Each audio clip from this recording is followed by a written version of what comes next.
Hi, it's Edward, back with another video. Please take a moment to click the thumbs up button below and consider subscribing to the channel. Thank you for your support.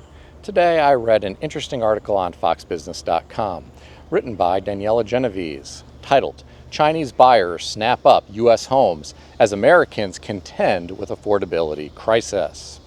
According to the author, a surge of international buyers, mainly from China, have picked up homes in the U.S. over the past year as U.S. households continue to face mounting challenges in the market. The author went on to say the number of existing homes purchased by foreign buyers from April 2024 to March 2025 increased for the first time since 2017. This is according to a recent report from the NAR. The report highlights that Chinese buyers represented the largest portion of foreign investors in terms of total spending and transaction volume, purchasing $13.7 billion worth of existing homes, an 83% increase from the prior year. My friends, this is really interesting information.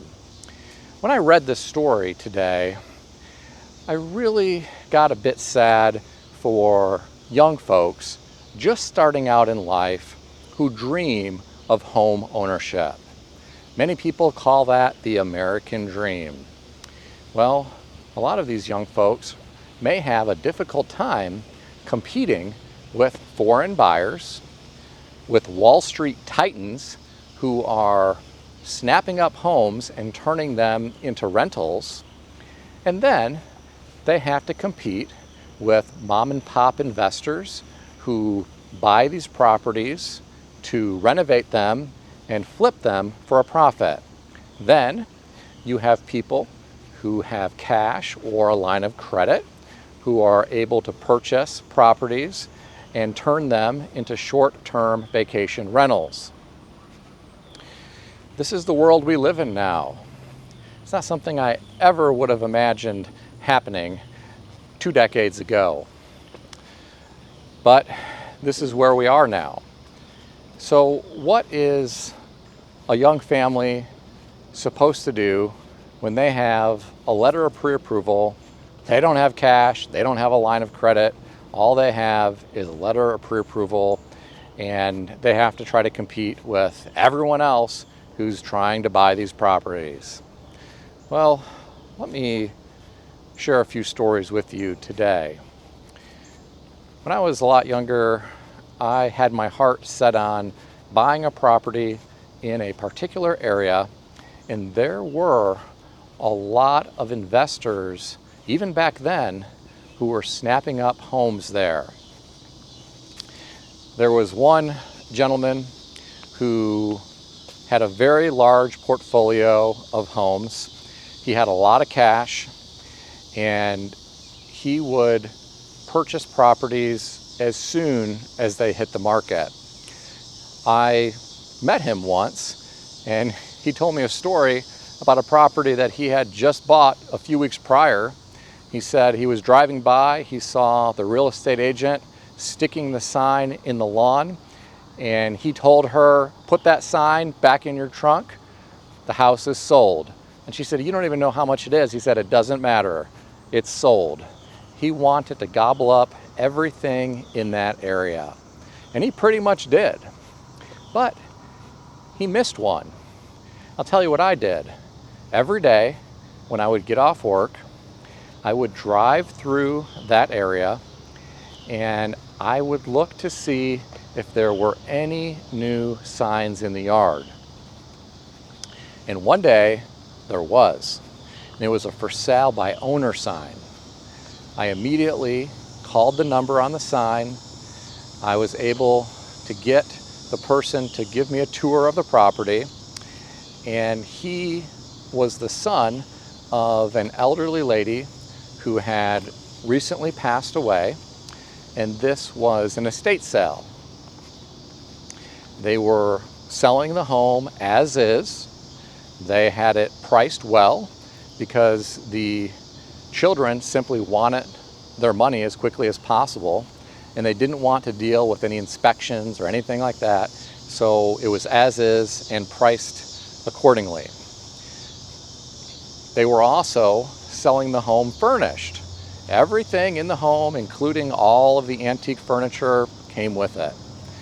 Now, some of the furniture was great, but there were some items that you really wouldn't want, such as a really large deep freezer in the basement that no longer worked.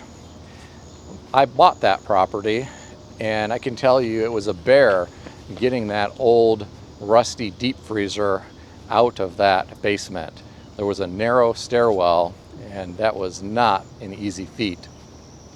But I saw that property before any of the other investors in that area, including the gentleman that I told you about.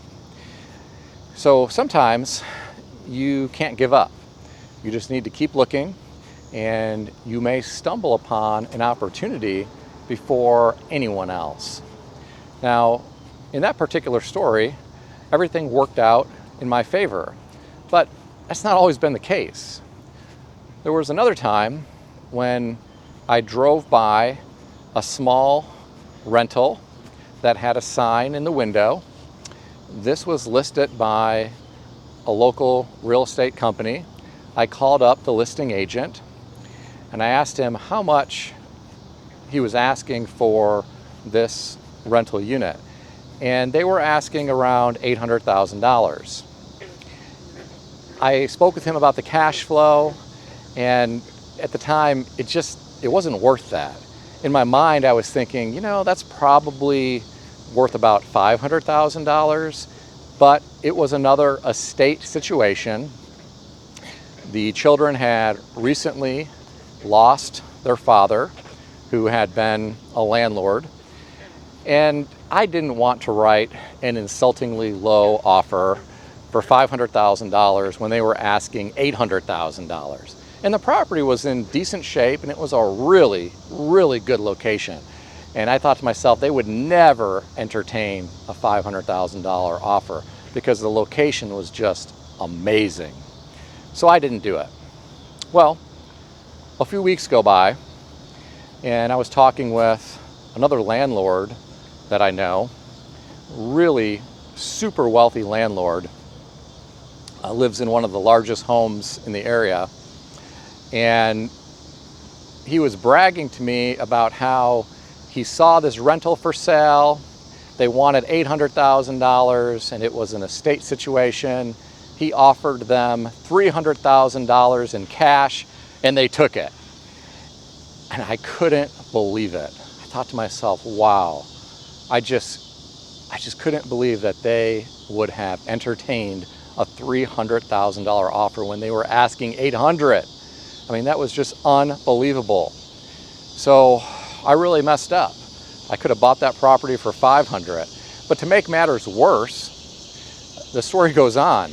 Not only did he buy that for $300,000, but there was a large organization that owned a lot of properties really close by, and they were looking to expand.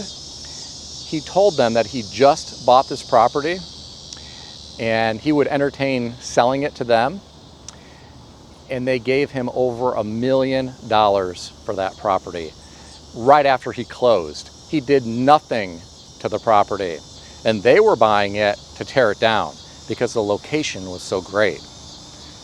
That's probably one of the biggest things I've ever messed up on in my life. I could have made $500,000 that quickly had I put in an offer for $500,000 like I was thinking, because that would have beat out his $300,000 offer. But you live and learn. The whole point of the story is that you may find a real estate opportunity that's an estate situation, and you never know what the descendants are willing to entertain when it comes to an offer. You may be able to get a property for a great deal, and you might be able to beat out some of the other folks who are not paying attention. A lot of it has to do with timing. I'm curious if any of you watching this video have ever lucked into a property deal because of really good timing?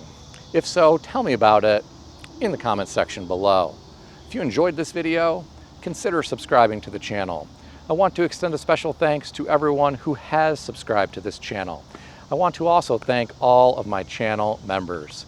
If you would like to become a channel member, there is a link in the description beneath this video. You can read more about the different membership levels. Please also check out some of the great books I suggest you consider reading in the description below. I've included Amazon affiliate links to these books. As an Amazon associate, I earn from qualifying purchases. Stay healthy and wealthy. I'll see everyone in the next video.